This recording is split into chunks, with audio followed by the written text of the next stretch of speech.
ఇప్పుడు చూడు నా పరిస్థితి, బావిలో కప్పలా తయారైంది అని బాధపడ్డాడు. కనీసం అందరిలా పెళ్లి చేసుకోవాలన్నా భయపడే పరిస్థితొచ్చింది.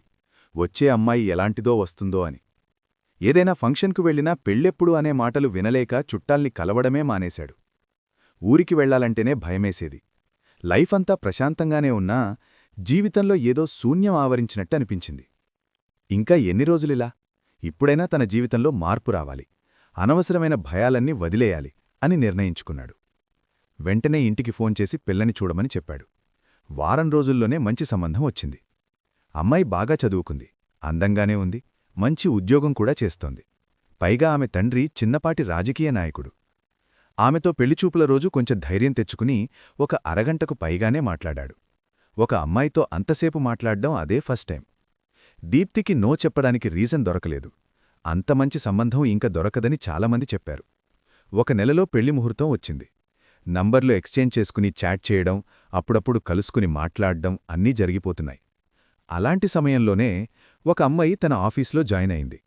ఆమెను చూడగానే శ్రీధర్ షాక్ అయ్యాడు. తనెవరో కాదు, బీటెక్లో తను లవ్ చేసిన అమ్మాయి కీర్తన. అప్పుడెలా ఉందో ఇప్పుడు అలాగే ఉంది. ఆమెను దూరం నుండి చూస్తున్నాడుగాని దగ్గరికెళ్ళి పలకరించాలంటే ఏదో మొహమాటంగా ఉంది తనకు. ఎందుకో ఆ రోజు తనకు పని చెయ్యాలనిపించలేదు. కెఫెటేరియాలో కూర్చుని కాఫీ తాగుతూ ఏదో ఆలోచిస్తూ ఉన్నాడు. ఇంతలో కీర్తన వచ్చి తన ముందు కూర్చుంది. శ్రీధర్ అవాక్కైపోయి అలాగే చూస్తూ ఉండిపోయాడు. హాయ్, మీరు నన్ను గుర్తుపట్టారా? అంది నవ్వుతూ. ఆ అన్నాడు అయోమయంగా. I think you don't recognise me. యాక్చువల్గా నేను బీటెక్లో మీ జూనియర్ని. ఇంకో విషయమేంటంటే నేను మీ పక్క వీధిలోనే ఉండేదాన్ని. చాలాసార్లు మిమ్మల్ని పలకరించాలని చూసినా మీరు నన్ను పట్టించుకోలేదు. చదువులో మీరు టాపర్ కదా, ఏమైనా డౌట్స్ వస్తే అడుగుదామని ట్రై చేశాను. కాని మీరెప్పుడు బిజీగా కనిపించేవారు. అందుకే మిమ్మల్ని డిస్టర్బ్ చేయలేదు చెప్పుకుంటూ పోతుంది కీర్తన. శ్రీధర్కి అది కలో నిజమో అర్థం కావట్లేదు. ఛా, అప్పుడే ఆమెతో పరిచయమై ఉంటే తన లైఫ్ వేరేలా ఉండేదేమో. అయినా అమ్మాయి పలకరించినా పట్టించుకోనంత ఏం వెలగబెట్టాను ఆ టైంలో అని తనను తానే తిట్టుకున్నాడు. ఇంతకీ మీరు నన్ను గుర్తుపట్టారా లేదా? నాకు మాత్రం మిమ్మల్నిక్కడ చూడగానే సర్ప్రైజ్గా అనిపించింది. అందులోనూ మన టీంకి లీడ్ మీరే అంటగా, అందుకే కొంచెం పరిచయం చేసుకుందామని ఇలా. కీర్తన కొంచెం ఎగ్జైటింగ్గా అంది. గుర్తుపట్టాను. నా టీమని తెలిసి నేనే మిమ్మల్ని పలకరిద్దామనుకున్నాను అన్నాడు శ్రీధర్ చిన్నగా. హమ్మయ్యా, ఇంక నాకు ఏ డోకా ఉండదు. అసలే కొత్తగదా, ఈ ఎన్విరాన్మెంట్కి ఎలా అడ్జస్ట్ అవుతానో అనుకున్నా. పైగా మీరే టీం లీడ్ కాబట్టి వర్క్ ప్రెజర్ కూడా ఉంటుందనుకోను. Of course I'm a hard worker. మిమ్మల్ని ఏం ఇబ్బంది పెట్టంలేండి. ఇంకా ఎలా ఉన్నారు? కీర్తన అలా నవ్వుతూ మాట్లాడుతుంటే అలాగే చూస్తుండిపోయాడు శ్రీధర్. అప్పటికీ ఇప్పటికీ ఆమె ముఖంలో చిన్న మార్పు కూడా లేదు. అదే ఎనర్జీ, అదే ఉత్సాహం, అదే చిరునవ్వు. ఏంటో ఆలోచిస్తున్నట్టున్నారు. మిమ్మల్నేమైనా డిస్టర్బ్ చేశానా? అంది కీర్తన. ఏదేం లేదు. చాలా రోజుల తర్వాత మిమ్మల్ని చూసి. కాఫీ? నసిగాడు. Cold coffee. శ్రీధర్ వెళ్లి కాఫీ తీసుకొచ్చి ఆమె ముందు పెట్టాడు. తను కాఫీ సిప్ చేస్తూ ఉంది. How is your family? I mean your husband, children? Sridhar మెల్లిగా అడిగాడు. ఆ ప్రశ్న అడగ్గానే కీర్తన ముఖం డల్లైపోయింది. కొంచెంసేపు మౌనం తర్వాత అంది. I'm divorced. పిల్లల్లేరు. అంతసేపు ఉరకలేస్తున్న గోదావరిలా ఉన్న ఆమె ఒక్కసారిగా గంభీరంగా ఉన్న సముద్రంలా మారిపోవడం చూసి శ్రీధర్కి ఏమనాలో అర్థం కాలేదు. ఇంతలో దీప్తి నుండి కాలొచ్చింది. ఎందుకో ఫోన్ లిఫ్ట్ చేయాలనిపించలేదు.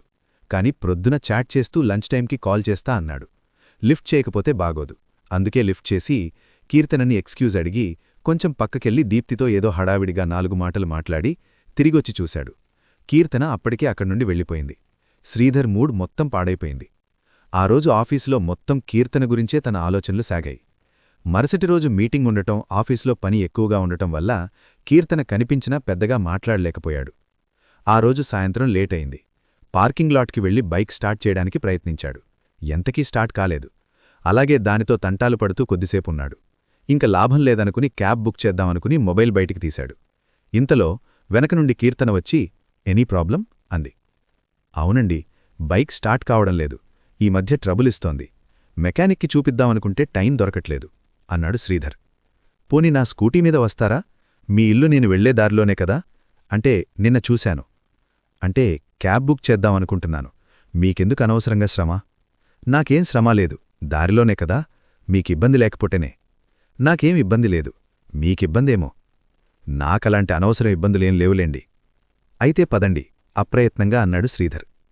చల్లని గాలిలో ఒక అమ్మాయి బైక్ పైన అలా వెళుతుంటే శ్రీధర్ మనసు గాల్లో తేలిపోతున్నట్టనిపించింది. కీర్తన పెర్ఫ్యూమ్ వాసన ఆ ఫీలింగ్ని ఇంకా ఎక్కువ చేస్తోంది. కాని నీకు పెళ్లి ఫిక్స్ అయింది, ఇలాంటివి కుదరవు అన్న వార్నింగ్ ఇచ్చినట్టు దీప్తి నుండి వాట్సాప్ మెసేజ్ వచ్చింది. Where are you on the way to home reply ఇచ్చాడు. Why late? Heavy office work. Are you not driving? Ya, my bike got trouble. Oh, in క్యాబా? శ్రీధర్కి ఇంక చాట్ చేయాలనిపించలేదు. Ya, my mobile battery is very low. Call you after reaching home అని ఆ chatting అక్కడితో ఆపేశాడు. కీర్తనతో ఏదైనా మాట్లాడావి అనిపించింది, కాని ఎలా మొదలుపెట్టాలో అర్థం కాలేదు. ఎవరితోనో చాటింగ్ చేస్తున్నట్టున్నారు అంది కీర్తన. ఆ, ఫ్రెండ్తో. ఓ అవును, మీ ఆవిడను నాకెప్పుడు పరిచయం చేస్తారు? ఈ ఏరియాకి కొత్తగదా, మీ ఆవిడను పరిచయం చేస్తే మేమిద్దరం ఫ్రెండ్స్ అవుతాం. ఎవరూ పరిచయం లేక ఒకటే బోర్ కొడుతోంది అంది కీర్తన. అంటే నాకింకా పెళ్లి కాలేదు నసిగాడు శ్రీధర్. వాట్? ఇంకా పెళ్లి కాలేదా? అదేంటండి, ఏదో తప్పు చేశానన్నట్లు అలా అన్నారు. ఓహ్ సారీ, జనరల్గా ఈ ఏజ్ వరకు అందరికీ పెళ్ళయి పిల్లలు కూడా ఉంటారు కదా, అందుకే అలా అన్నా. అంటే చేసుకోవాలి అనిపించలేదు అందుకే. మరెప్పుడు చేసుకుంటారు? ఆల్రెడీ పెళ్లి సంబంధం కుదిరింది, నెక్స్ట్ మంత్ నా పెళ్ళి. Hey congrats! అయితే మీ భార్యని నీ పెళ్లికి ముందే పరిచయం చేయాలి. అలాగే. నాకు ఎవ్వరితోనూ మాట్లాడకుండా గమ్మునుండడం అంటే అస్సలిష్టం ఉండదు. ఏదో ఒకటి వాగుతూనే ఉంటాను. చిన్నప్పటినుండి ఇలా అలవాటైపోయిందిలేండి. మీకు కాబోయే ఆవిడని పరిచయం చేస్తే కొంచెం రిలీఫ్ అవ్వచ్చు. శ్రీధర్ స్కూటీ మిర్రర్లో కీర్తన ముఖం చూస్తూ ఆమె చెప్పేది వింటున్నాడు. ఇంత మంచి అమ్మాయి విడాకులెందుకు తీసుకోవాల్సి వచ్చిందో అనుకున్నాడు. అడగాలా వద్దా అని కొంచెం సంశయించి, నువ్వేం అనుకోనంటే నేనొక విషయం అడగొచ్చా? మీరు విడాకులెందుకు తీసుకోవాల్సొచ్చిందో తెలుసుకోవచ్చా? మీకిబ్బంది లేకపోతేనే చెప్పండి మొహమాట పడుతూ అన్నాడు. ఇబ్బందేం లేదులే, ఈ పాటికే చాలామందికే చెప్పానులే, అలవాటైపోయింది.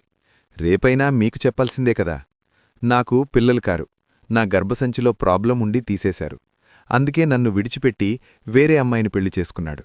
మా అత్తమామలు కూడా ఆయనకే సపోర్ట్ చేశారు. ఇంకేం చేస్తాం? అదేం నాకు పెద్ద ప్రాబ్లంగా అనిపించట్లేదే. పిల్లల కోసం చాలా సైంటిఫిక్ మెథడ్స్ ఉన్నాయి కదా.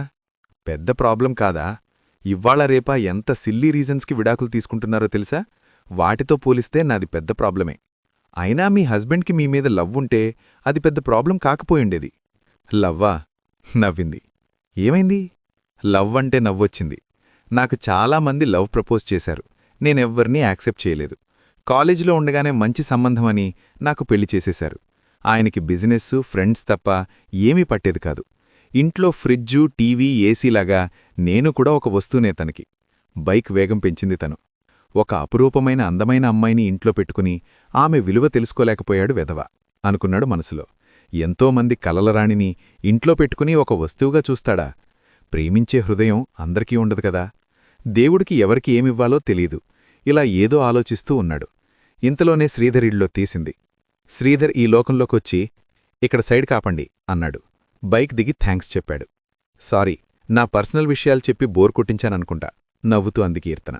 అదేం లేదు అన్నాడు ఆమె నుదురుమీద చిరుచెమటం చూస్తూ.